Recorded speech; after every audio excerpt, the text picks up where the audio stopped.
Hi, I'm Malini, and welcome back to another episode of The Girl Tribe. It's important to just keep at your dream and things will work out. Why are we asking the question, isn't he promiscuous? He asked me, how have you resisted the urge to have an extramarital affair with a Bollywood actor? As you know, this show is very close to my heart. And it all started because of a Facebook group that I began called Malini's Girl Tribe. The group is a place for women to talk, share, support, empower, and inspire each other. And I guess it was only a matter of time before it became something much bigger than I could ever have imagined it would. That's when I realized I had to make the show. So here we are. Welcome to the Girl Tribe, girls, and hopefully you guys too watch and learn.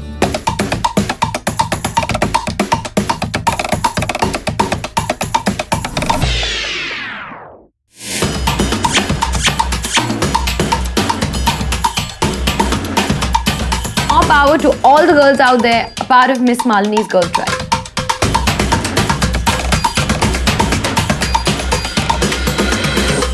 On this episode, I'm going to tell you what we've been talking about on the Girl Tribe so you can join the conversation.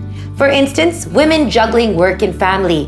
Why do we feel so guilty? Have we figured out a work-life balance? Do we even need to? Why doesn't anyone ever ask a man this question? The tribe discussed this long and hard. Also today, I have the lovely Adhuna Bhabani joining me in the studio. She's literally one of my favorite people on the planet. But first, let me tell you about our girl boss. You know, I realize that there are a lot of super boss ladies out there, especially on the tribe. And on my show, I wanted to show you ladies off. You girls are doing some very cool things that you started on your own. And I want everyone to see that. So check out the story of this kick-ass girl boss living her dream.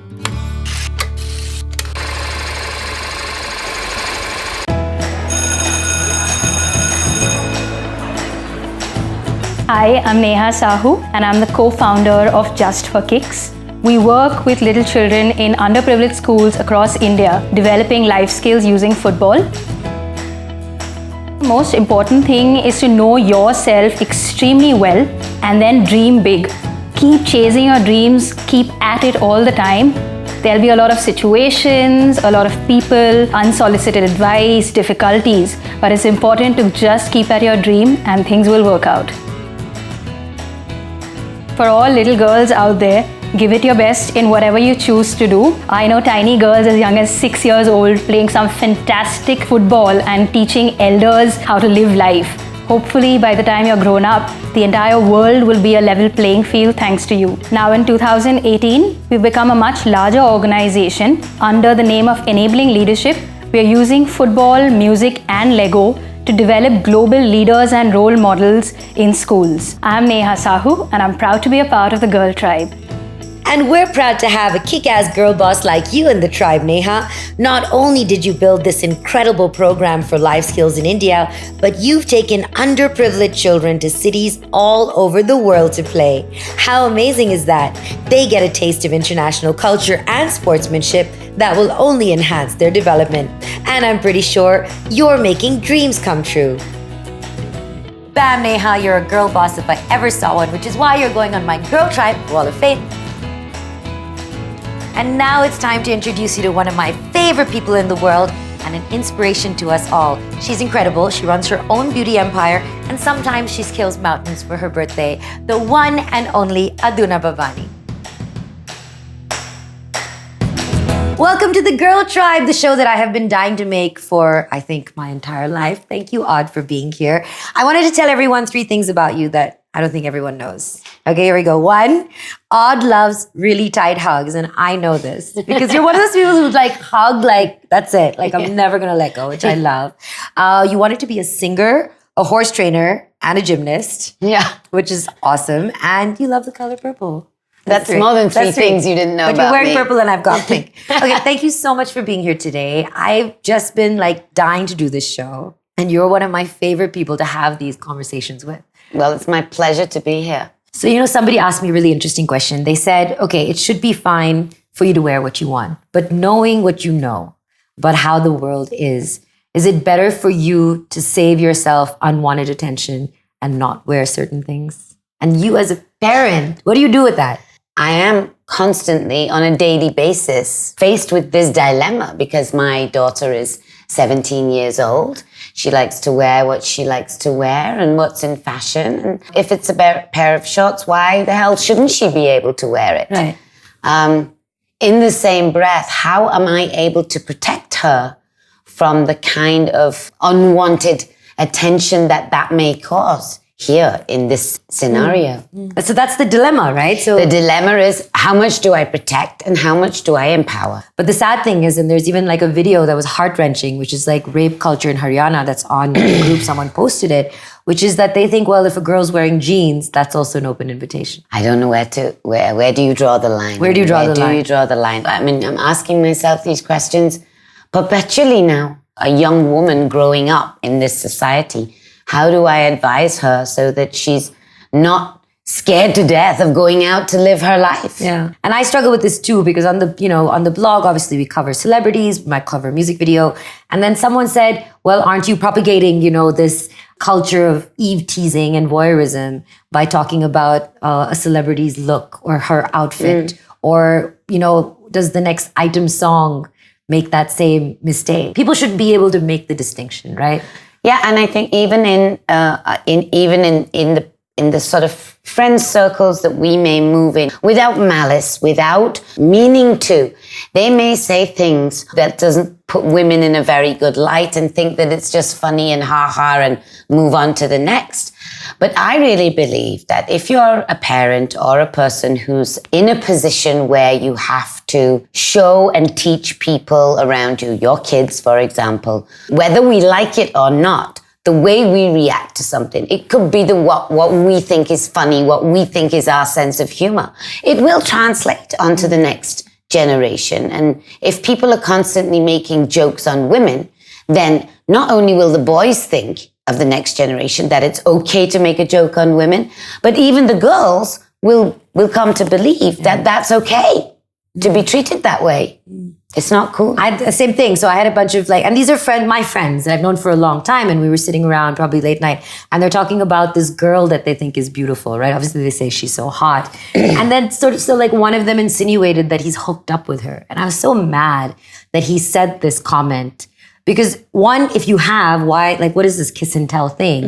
Because unfortunately, you're going to make people think that she's promiscuous or whatever it is. I mean, why aren't we asking the question, isn't he promiscuous or she promiscuous? I'm not saying it's all men. I'm not saying it's all women. I think there are many, many, many amazing men. Many of those men are my friends who actually share a similar view or a similar outlook. I think there is many women propagating patriarchy or a point of view, maybe without even realizing it. So my whole take on it is not to point the finger at what's wrong and what's right, but doing what you can as an individual to, clean up your own house. Say what you believe. Do what you actually feel is right. And I think what you said is so true. It's not just this women's campaign. It's not just only girls can do this. And the reason I've only let girls join for right now, the Girl Tribe, is because unfortunately on Facebook or any other social media platform, a lot of guys are just there to say hi, beautiful, can I have your number or some nonsense. And I found that in this group that just has all these girls, there's just one, they're really nice to each other. They're very supportive, and it's kind of a safe space to talk to each other. But having said that, I love that I think you and I, and I'm sure a lot of people know men who are really open-minded. They hurt as much as we do. That's why I think that, we're actually very fortunate, and I'm extremely grateful that the men who are around in my life are very, very conscious and aware. And if they're not, I prod them every now and again and remind them. Yeah. And they're totally supportive. And I don't think that women like us are trying to say that women are right and men are wrong. It's absolutely not that for me. Yeah. Let's just create that equal playing field. You know how it is sometimes you only think of the really funny, snarky thing to say 3 days after the experience. So I was speaking at this event as I just won #1 most influential woman for impact. And so I went to Goa to speak at this conference, and I felt really boss lady for half an hour, did this presentation. And then there was this guy who's a very senior member of the journalist fraternity, and he had to come on stage and ask me 2 questions, right? And then open it up to the audience. So one, he said... had the choice of any question. Any question, literally. Okay. So he asked me, he said, I've always wanted to ask you this. I'm like, okay, great. This is going to be a brand building or my journey. He's like, I've always wanted to ask you, how have you resisted the urge to have an extramarital affair with a Bollywood actor? And first of all, think about this sentence that you had. You could have asked me anything. You could have learned something, I'm flabbergasted. I don't know what to say. And then the other thing that really bothered me about this, actually, and I haven't told anyone this, is that as soon as this happened, so I, of course, sent this tweet saying, great experience, but it was marred by this last thing that happened. And in 5 minutes, I got a phone call from someone I know who I really respect, senior person in the industry, who says, oh, I heard what happened. Can you please delete the tweet? And I was like, why? And then he was kind of like, oh, well, you're raising money right now. You're trying to build a business. So all these people know each other. And I was like, I'm right to have defended myself in this situation. Absolutely. But so then what do you do? At what point do you say, okay, I don't want to damage my business because I know, again, it comes back to that. Should I wear this mini skirt out? Or should I just pick my battle? When I had a similar situation, I'm not as hardcore as that, but just a situation where, somebody who I consider a friend made a comment, a joke amongst friends, and I found it inappropriate. Yeah. And I said something about it. And it was a comment on a husband-wife scenario. And I said that I don't think it's appropriate for whatever reason I said. And it's not that I'm, not able to take a joke or whatever, but I think this kind of humor is not appropriate in the kind of world we are now living in. Yeah. And if you as a parent have that approach and use this kind of humor, it will eventually permeate through to the next generation. Yeah. It was all happening on a message, and my hands were shaking as I was making my point. I didn't want to offend anybody, but I did feel that if another joke just goes by without me saying what I really feel, how am I going to feel about that then? I should be able to speak up. And eventually I thought, as I wrote it in the message, that, it may be that I'll get a lot of controversial answers back from this, but I'm going to say what I think here. And if you don't like it, then fair enough. Okay, thank you so much for being here. I've asked everyone to write a pledge to yourself as a woman, something that you're going to do. And I'm going to give you a little pledge card. What will your pledge be? Okay, this is something I've been consciously made to think about right now. Oh, I don't need my glasses to write. Okay.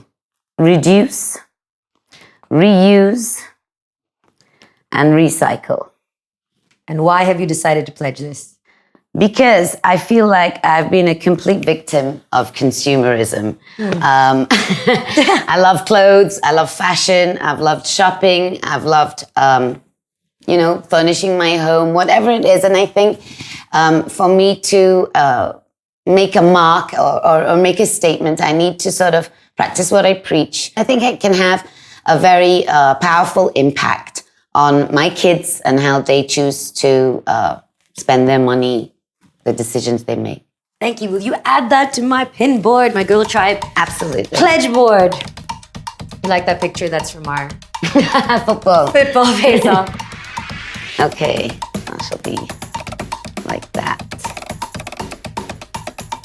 Does that work? It's perfect. Thank you so much. Thank you for having me. To have you here. It was a pleasure. I will see you soon. I'm taking my shoes. Okay, bye. Before I go, I want to show you just what kind of awesome ladies my Girl Tribe is made of. Every day they inspire, comfort, and stimulate my mind.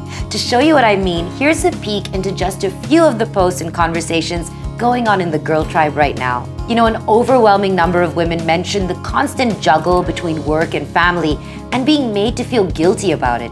Kavita Baga says she's worked like a dog for 24 years and is now a new mother at 45 and learning to love like a puppy. The point is, you could be anything at any age. Pujati Bangera says every parent thinks they've failed if their daughter isn't married after her education. They're mostly afraid of their family and society's reaction, of how they will question them. The classic, all your friends are getting married except you. But that has to change, and that change starts with you. And that brings us to the end of another episode of Girl Tribe. Thank you for watching and witnessing the start of something new and I think wonderful. I believe a conversation is the first step towards changing mindsets. Now I want to leave you with a question that came to my mind while I was talking to Adhuna. When do you decide to draw the line between knowing when to empower and when to protect? Should we wear whatever we want, whenever we want, when we know predators are lurking around? It should be, right? But is it safe to wear a miniskirt walking down the street today? I don't know. It makes me mad even having to think about it. But I'd like to hear your point of view. Join Malini's Girl Tribe on Facebook and tell me honestly what you think. And until next week, good vibes only.